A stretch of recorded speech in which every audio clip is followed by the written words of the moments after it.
حلقة النهاردة هشرح ازاي تنزل الهاكس احنا هنحتاجه قدام للداشبورد ولشوية انتجريشنز. تمام، أول حاجة هتخش على هوم اسيستنت عندك، وهتروح على settings، بعدين هتروح على add-ons، وهتروح على add ستور، وهتكتب هنا SSH، وهنبدأ نحمل الادون بتاعت التيرمينال SSH.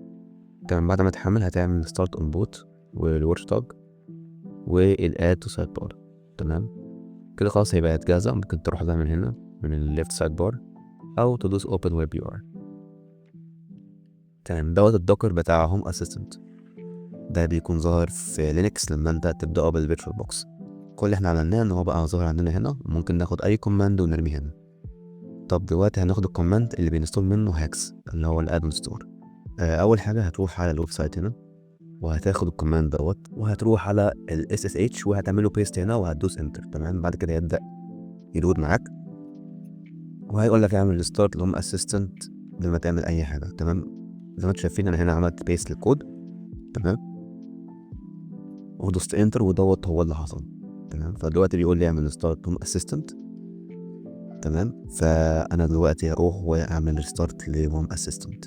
نيجي هنا هوم اسيستنت ستارت ادفانسد، وهتعمل ريبوت سيستم. تمام تمام، بعد ما يعيد هتروح هنا على settings، وهتروح على add integration، وهتكتب هنا هاكس، وهتلاقي عندك هنا. تمام هنا هاكس عشان هو ادون اكسترنال، فلازم انت ابروف على كل الحاجات ديت. تمام، هتروح هنا على كده لازم يبقى عندك اكونت جيت هاب عشان تعرف تكمل، فاعمل اكونت ودوس ساين ان. تمام، بعد ما تعمل ساين ان بالاكونت بتاعك، تمام هتروح على هوم اسيستنت وتاخد الكود دوت كده وتعمل له بيست هنا.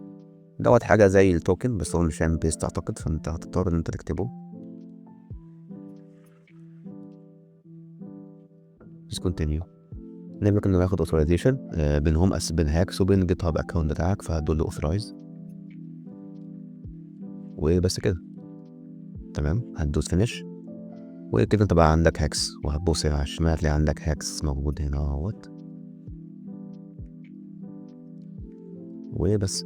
هاكس يا جماعه هو من الستورز القوية جدا، بيديك كمية انتجريشنز وبيديك كمان حاجات للداشبورد، فانت ممكن تفلتر على حاجات معينة للداشبورد مثلا كده.